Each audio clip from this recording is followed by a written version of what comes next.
Hello, everyone. My name is Melissa Machito, and I'm the founding artistic director of the Anthropologists. And I'm very excited to be making this video to share with you today. I am here on the unceded territory of the Lenape people, specifically in Washington Heights in Upper Manhattan. And today we're going to take you behind the scenes of No Pants in Tucson. And for those of you who might only now be meeting the Anthropologists, I want to take a brief moment to tell you a little bit about us. We just turned 13 this past spring.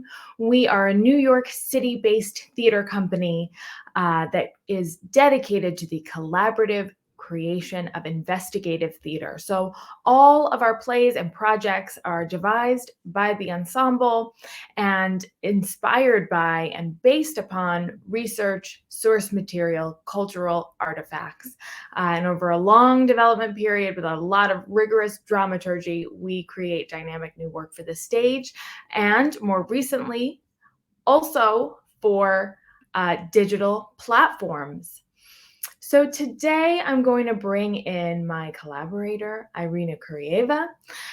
We most recently worked together on No Pants in Tucson, which premiered this past fall, November 2021, after almost 3 years of development.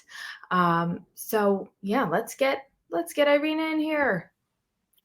Hello, Hello. like that. So magical. Welcome. Thank you. Welcome. Uh, so before we dive in to the design process for this show, I would like to invite you to take a moment to introduce yourself. Well, my name is Irina Kuraeva, and I am normally a scenic painter, set dresser, but for Anthropologists, I did the costume design for the No Pants in Tucson. And scenic design.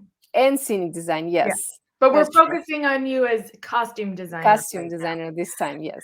And you're also a visual artist. You're a I painter. am. I am. I paint. Yes, I do paint. And I've been working with the Anthropologists since 2016, but in 2017 we actually collaborated for Save the World, where I did the Yes. lobby installation, and then I did some like scenic elements I'm so for the happy you play. reminded me of that because I love that lobby installation, and that also was like such a great way. We were at the New Ohio in Lower Manhattan, Yeah, and it was such a great way to showcase you as a visual artist there and like yeah. welcome the audience into the space. Yes, I think that was a great opportunity for me as a young artist to do something like this. And I think it also gave like some kind of like volume to the whole performance, because it wasn't only on stage, but Mm, as you come into the lobby, you're already into like in the world. absolutely. And so over the years since then, you've worked on a couple of other shows with us, including both iterations of This Sinking Island, Yes. and part of the very intimate team that devised and created Artemisia's Intent, Oh yes. which really that runs the gamut of everything. We had Artemisia's Intent, which was created over a very uh, condensed period of time from November 2017 and then premiering in February 2018. Right. It was like we were there in the fire, Mhm. in the cauldron of creativity together. And then this project, we first began brainstorming loosely in 2018 in the fall, of just like planting the Mhm. seeds, began rehearsals in 2019 over the summer. And of course, in part because of COVID, our developmental timeline got a little longer. So it was 3 years from start to finish. Uh, Yeah. so for maybe you can give us a little bit of information about what it's like to be a designer in a devised theater process. Uh, it is very well. This is the only theater that I actually designed for. So for me, I have like only devising theater experience, where you kind of like um, you don't just sit on your own and with the script and come up with the ideas. You're actually in the room when everything changes every minute, every second, and the script can be changed in like a week before it's frozen, or like the day when it's frozen, and everything is just so fluid. We did get better about that for this show, though. Yes, But yes. absolutely, there's always discoveries to be made. And I think, the other important piece is, and you can fill us in more here, is that so much of your design work and discovery, at least from my perception, like happens in the rehearsal room, like you bringing in materials and we're testing it Mhm. out as a group. I know you do a lot of work on your own in your apartment when it comes to constructing the final Yeah. pieces. Yeah, definitely. Like rehearsal room is something that gives you ideas, and you actually like understand how certain pieces should act on stage, and um, how like what you can afford, what you cannot afford in terms of movement, and Mhm. in terms of like costume pieces.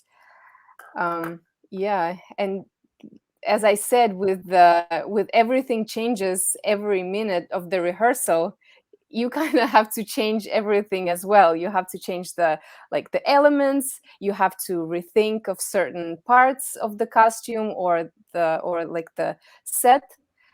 Yeah.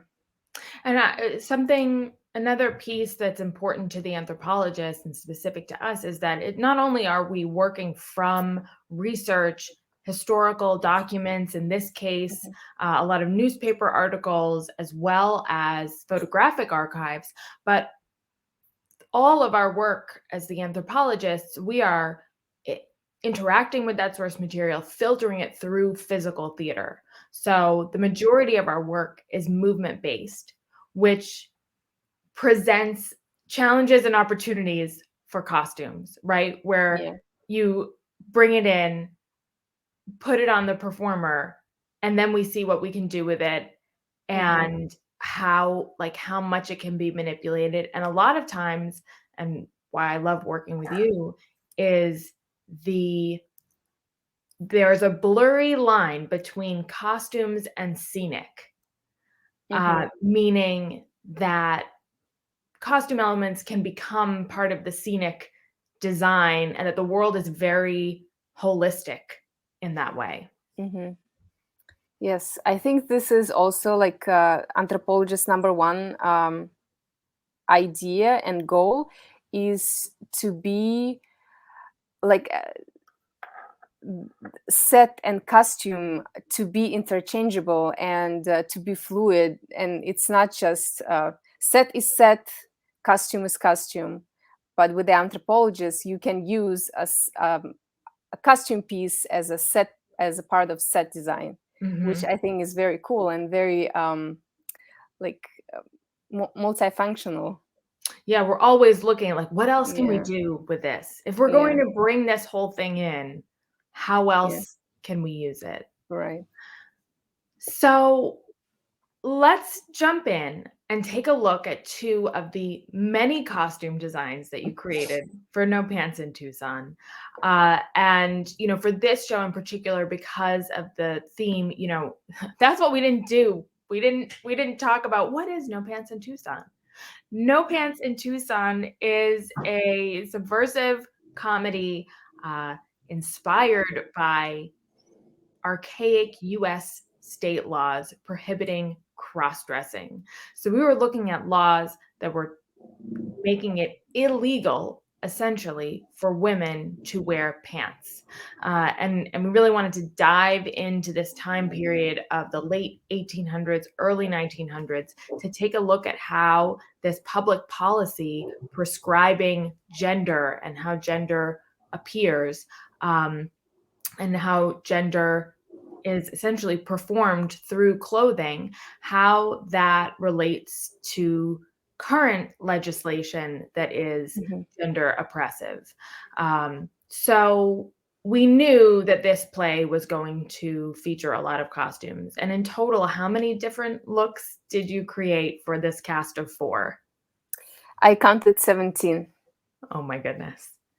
Yeah. We were very lucky to have a wardrobe supervisor also Yes. backstage, Bailey Wilson, during the run of the show, making sure that all of the performers got into and out of their costumes.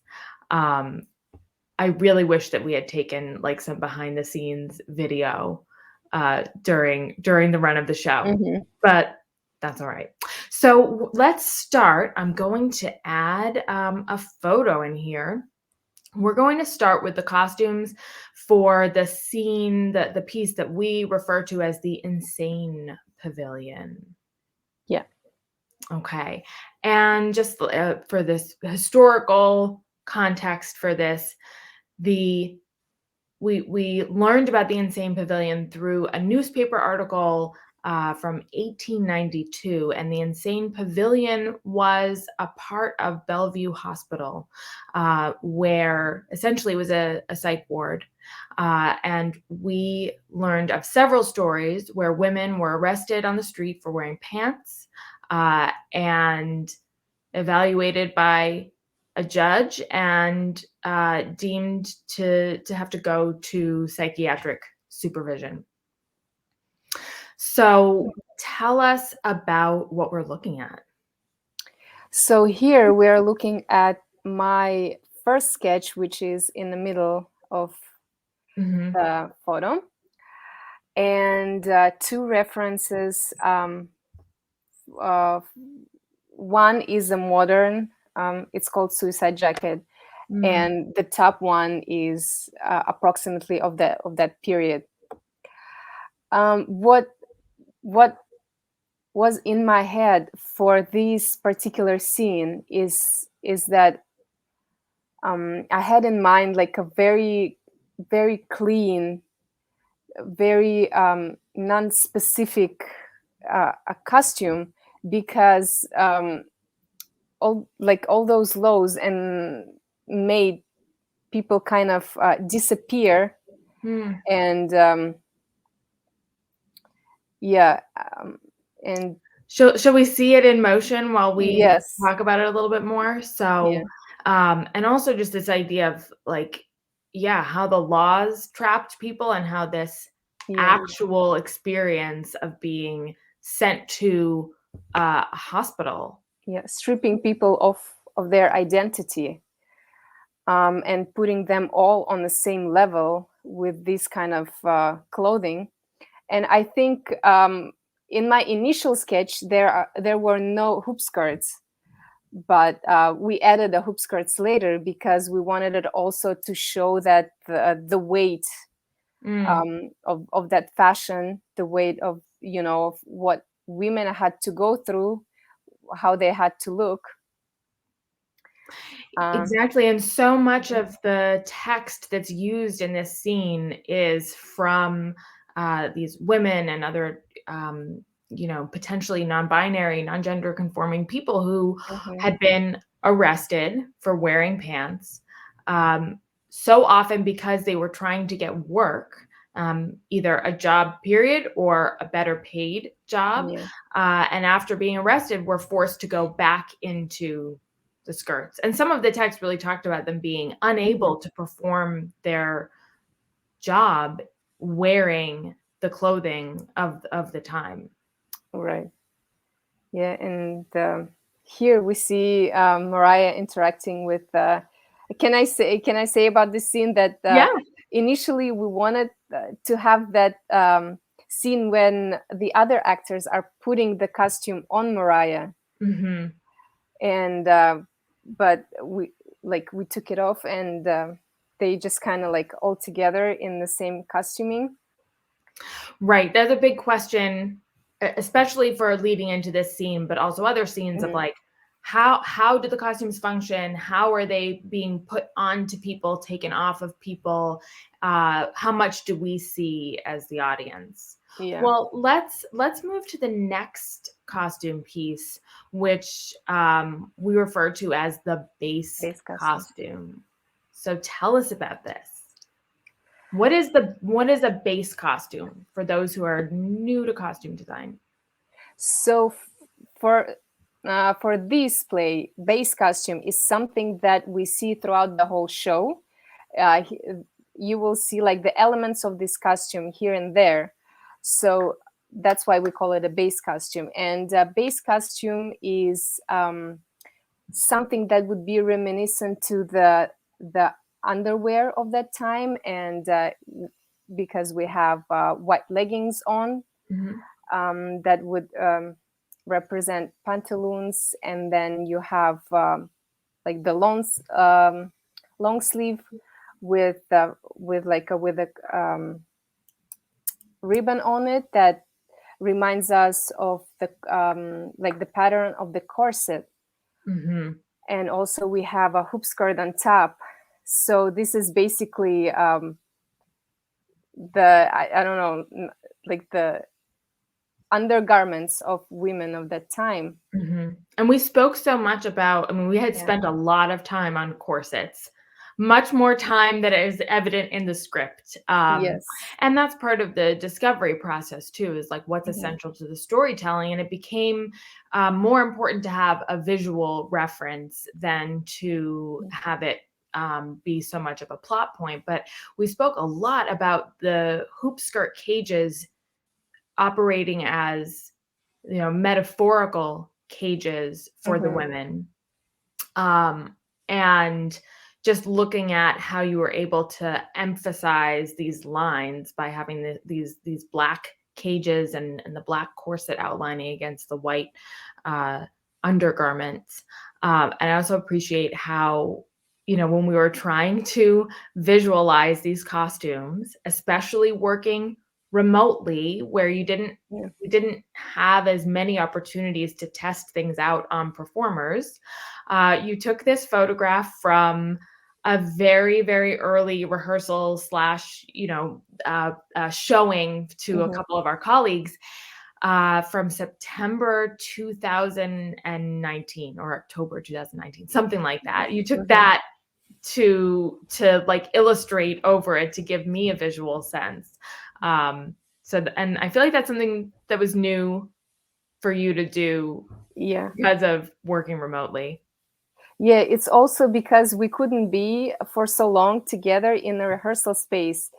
And since we have hoop skirts and they take a part of the space, you would have to think about how would actors look on stage together, how would they interact together when they have like these skirts Mhm. around them, Well, because that's restrictive, let's see some of them interacting together.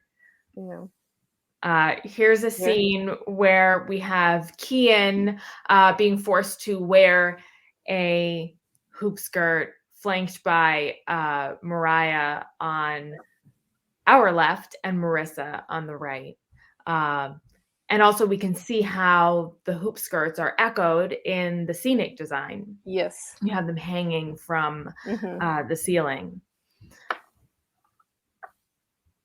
And I'm going to flick through a couple other production photos taken by the amazing Jodie Christofferson.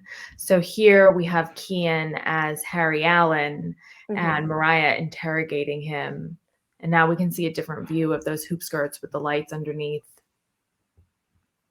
Yeah, I think that the interaction between the hoop skirt on the actor and the hoop skirt that is hanging on stage gave us more, like, more narrative, I would say, that Mhm.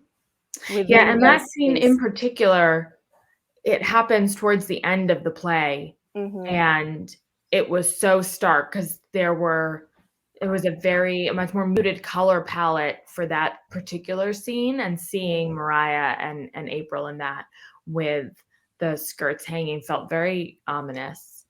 But one final photo where you can really appreciate all the corsetry. Yeah.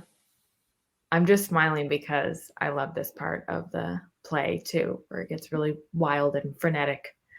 And also that the line work on the costume and the line work on the hoop skirts, I think that would also set aside like this particular costume from the ones that we are showing that were a period costumes. Mm-hmm. Absolutely.